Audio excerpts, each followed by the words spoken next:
I'm back. Mr. Clarke back. Time to take a look at 16-1, the Great War. World War One begins.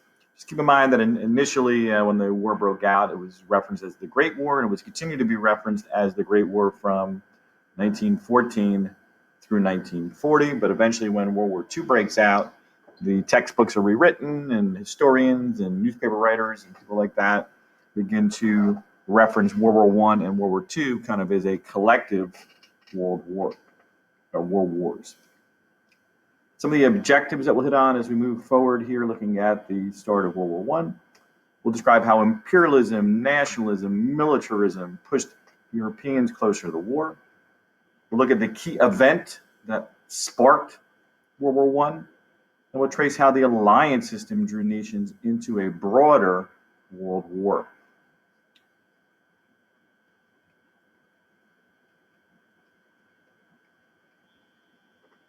Okay, looking at question one, it relates to the two quotes. French economist Frederick Passy stated, "The future belongs to peace." German Chancellor Otto von Bismarck stated, I shall not live to see the Great War, but you will see it, and it will start in the East, meaning Eastern Europe." These are two different perspectives on European society in the lead up to World War I prior to the start of the war. Question one, what evidence supports each man's view? So the first World Peace Conference and Olympic Games were signs that Europe was making efforts to ensure a long-lasting peace.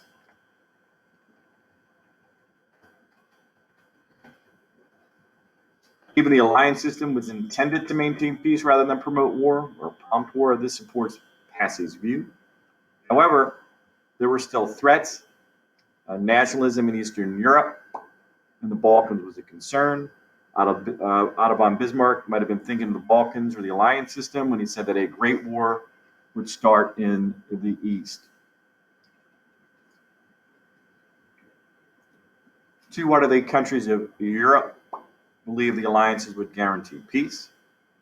The nations of Europe believe that their alliances would guarantee peace because they believed no one would attack several powerful countries at once. Knowing that there was an alliance behind the scenes would make it less likely that any one country would provoke war with another. Therefore, the fear factor of an all-out disaster was something that most thought would deter war. And indeed, it would deter war for some period of time, but not for good. 3, why did Otto von Bismarck feel the need to form an alliance? What major alliances were formed? Otto von Bismarck realized that the French would one day seek revenge, so he formed an alliance, which is called the Triple Alliance in 1882. Germany, Austria, Hungary, and Italy. I put in parentheses there. Eventually, they'll be known as the Central Powers. And you really need to be familiar with both. Understand that the Triple Alliance is in existence for over 30 years prior to the start of World War I. But those countries would be lined up to fight on the particular side based on the early alliance system. To counter the alliance, the French formed an alliance, the Triple Entente, in 1894. The French, along with Russia and the British, would join about a decade later in 1904, and they would be the allies. They would form kind of the allies in World War I. Speaking of four, what other alliances were formed in the 1800s? We're kind of looking at setting the stage for World War I. All right, so Germany, they aligned themselves with the Ottoman Empire in 1867. Great Britain signed a treaty to protect Belgium's right to remain neutral and free. Italy signed a treaty not to attack France. Russia agreed to protect Serbia, put kind of a little star next to D there, because that's going to really turn out to be quite important.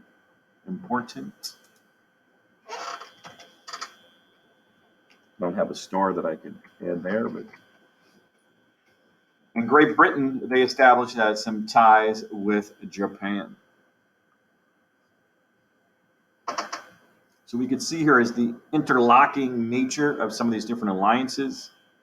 You can see here that Russia, France, and Great Britain are kind of that foundation that we mentioned earlier with the Triple Entente in 1894. But then you can see some of these separate alliance systems that kind of move into play at different points in time. So Great Britain aligned itself with France in 1904 and Russia in 1907. So by 1907, Great Britain is part of the Triple Entente. And you can see in the yellow there, Russia kind of having that little alliance there with Serbia. You can see the Serbia and Bulgaria are both located in the Balkans region, which is going to kind of be the foundation as to where the war is going to break out. And then you can see the alliances that are kind of being linked up together between Italy, Germany, Austria-Hungary, the Ottoman Empire, and Bulgaria.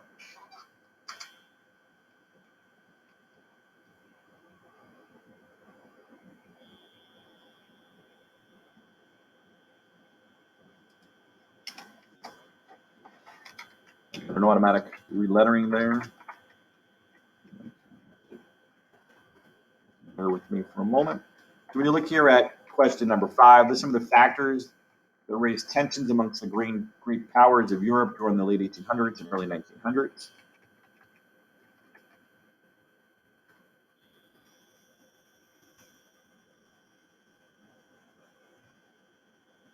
I'm going to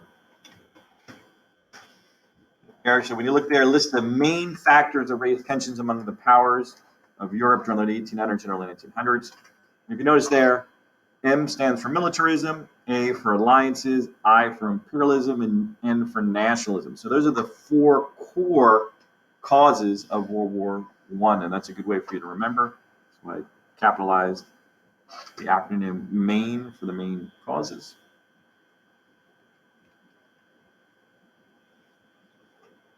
Six-headed imperialism lead to increased tension and stronger alliances. Germany and France wanted more territory in Africa and almost started a war over control of Morocco.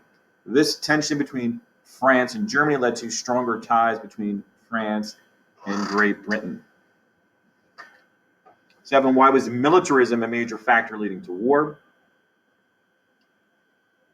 Militarism is the glorification of war. So rather than looking at the idea that 2 sides should settle differences through diplomacy or negotiations, the idea of militarism kind of emphasizes using your military to settle differences. Leaders, soldiers, citizens viewed warfare at this point in time in history still as glorious.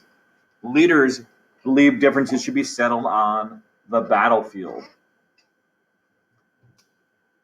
8, what was the arms race? Why was this dangerous? An arms race occurs when competing countries try and outdo each other in terms of military strength, weapons, fighting capabilities, things like that. Newspapers dramatized the arms race and stirred national and public opinion amongst rival countries. When nations are heavily armed, they are much more dangerous and more likely to go to war.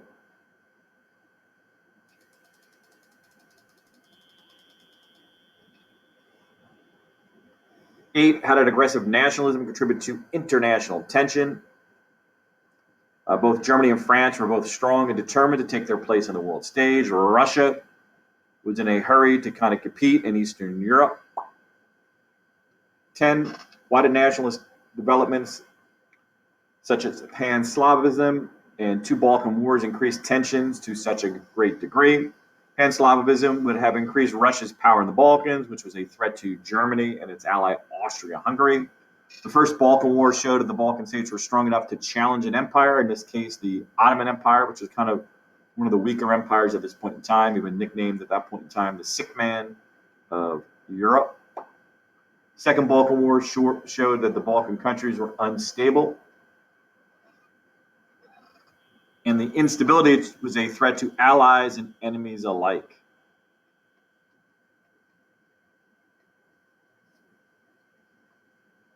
Eleven, why did the Balkan region get nicknamed the Balkan powder keg? Well, first of all, powder keg is a big, kind of barrel filled with gunpowder, which obviously just a little spark could set it off. So the nationalist uprisings and the feelings in the region created a situation where the area was ripe and ready for a war as countries and empires were under siege by nationalist groups who wanted to live independently and free in their own homeland. Hence, almost like a barrel of gunpowder, just a spark, as I mentioned a moment ago, was needed to set it off.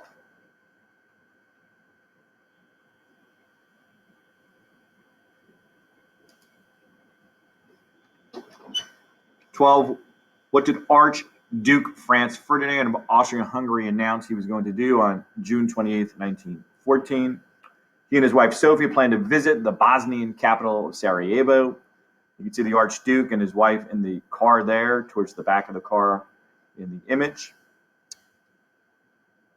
Ferdinand's visit to Sarajevo was like a 13, an unlucky 13, was a bad idea. Sarajevo was a predominantly Slavic city where nationalist feelings and anger towards the Austro-Hungarian Empire and the Archduke, Emperor Franz Joseph, was quite negative. They were really irritated, agitated, upset. They didn't like the Archduke, so he's basically going through a parade route in a city that dislikes him. So many feared that rather than be welcomed and kind of calm tensions in Sarajevo, would antagonize the people living there. The Serbian nationalists, we look at number 14, they consider this a visit by foreign oppressors.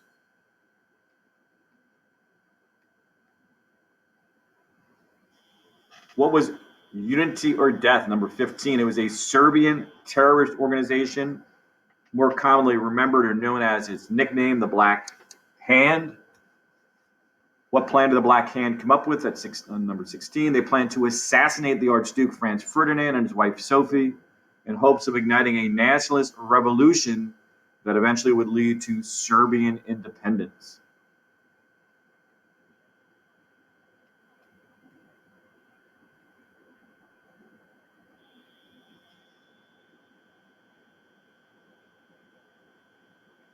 How did the Black Hand plan to carry out the assassination? Ferdinand and Sophie were traveling in a convertible car along a parade route. The Black Hand terrorists were to be stationed at different points along the parade route to make sure someone killed them. The first attempt to kill the Archduke and his wife was a bomb that had a delay on it. So when they tossed the bomb into the car, it kind of deflected off the car and kind of rolled back behind the car and had maybe about a 10-second delay on it. So when it detonated, it injured a police officer and some people who were traveling behind the car, but the Archduke and his wife were fine. So if there's an assassination attempt on a world leader, what would be the most likely step a country should take, or its security detail should take? They should immediately take the Archduke and his wife into hiding into a safe location. Unfortunately, the Archduke and his advisors made a terrible mistake. They thought the danger was over after they apprehended the one assassin. If you look at the map here, you can see the route there. That's the explosion where the failed attempt took place. And you can see the names here: Kabrilov, Popov, Princip, Grobitz, and Maya Bassi. They all were the assassins along the way. And so after the failed attempt, instead of getting him into a safe location, he was continuing along the way. As the driver was driving and made a wrong turn with the Archduke and his wife in the car, Gavrilo Princip was still kind of lurking on the corner. He was kind of frustrated, thought the attempt had failed. And this is Gavrilo Princip, the assassin here in the photograph. So you can see here, the assassination took place here, just along Franz Joseph Street. And you can see the Princip basically fired into the car 2 shots, one into the Archduke, one into his wife, Sophie, who was pregnant at the time. So basically it killed 3 people in that regard: the unborn child, Sophie, and the Archduke.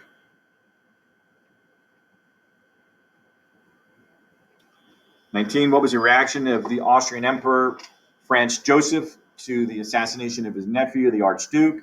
He sent a harsh ultimatum to Serbia, demanding that Serbia basically relinquish all control and kind of make it very difficult on the Serbian people.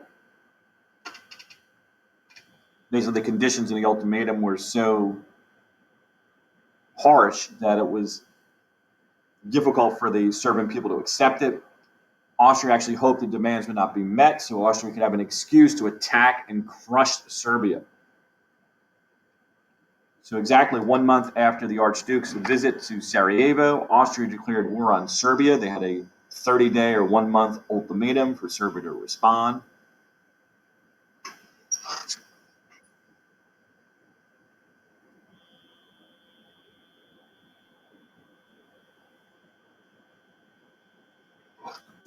Okay.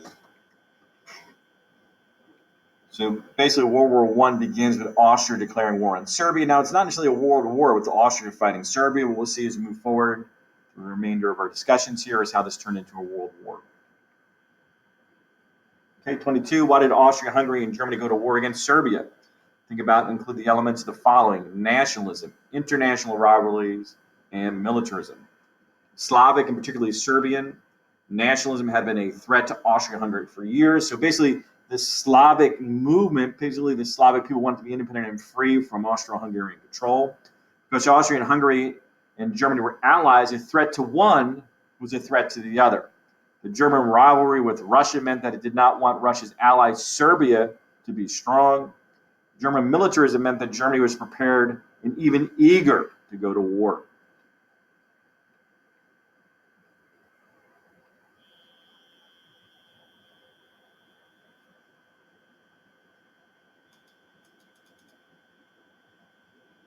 Okay. 23, how did the Austrian declaration of war lead to a world war? So once war broke out, Germany came to its aid of its ally Austria. Russia came to the aid of its Slavic brother Serbia. France honored its alliance with Russia, and the Great War had begun. So here's kind of like a little visual here. So tiny little Serbia. And notice the countries are in different sizes. The individual people are physically different sizes. This is the illustration of an indication of the power that each of these countries had. So you have tiny little Serbia, basically like the size of Mr. Clarke, like a little tiny man. So you see Serbia here. If you touch me, if you make a move, So Austria declared war on Serbia. Russia, you can see with the Russian hat there. If you hit that little fella, which means they declared war. Germany, if you strike my friend Austria, obviously declare on Russia.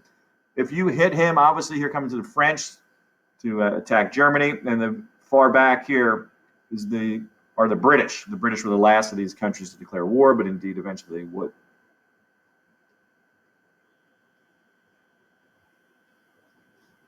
So what policy did Great Britain declare when the war started? Neutrality, promising to support neither side in hopes of staying out of the war.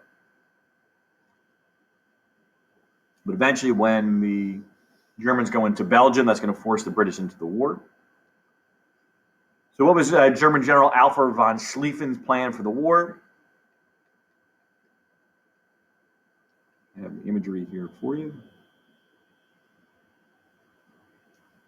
So the plan, the Schlieffen plan was designed to avoid a two-front war against Russia in the east and France in the west. The plan called for an overwhelmingly quick victory against the French.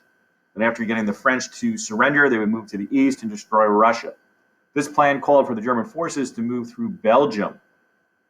You can see the arrows moving here towards Paris rather than going directly along you see the blue line here, the French and German border. This is where the French were anticipating the German attack. Plan called for the German forces to move through Belgium into France and wipe them out. 26, why was going through Belgium a mistake for the Germans? They underestimated Belgium's willingness to fight back. They basically held back the German troops long enough for the French to double back and kind of protect Paris. Also, because Great Britain had an alliance to protect Belgium, the British were now into the war on the side of the French, opposed to staying neutral. Had the Germans just gone across the French border, we don't know for sure whether or not the British would have gotten involved in the war.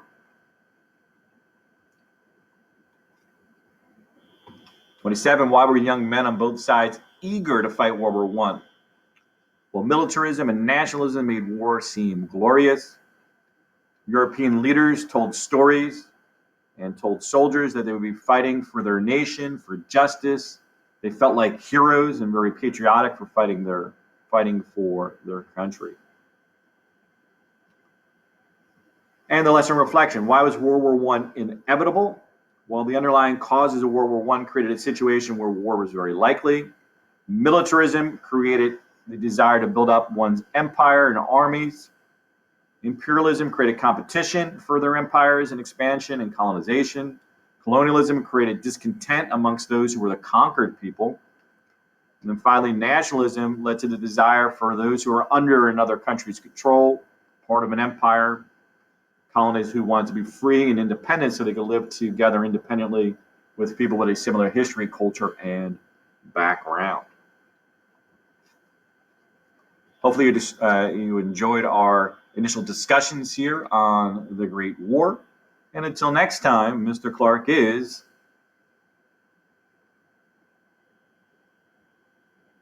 out.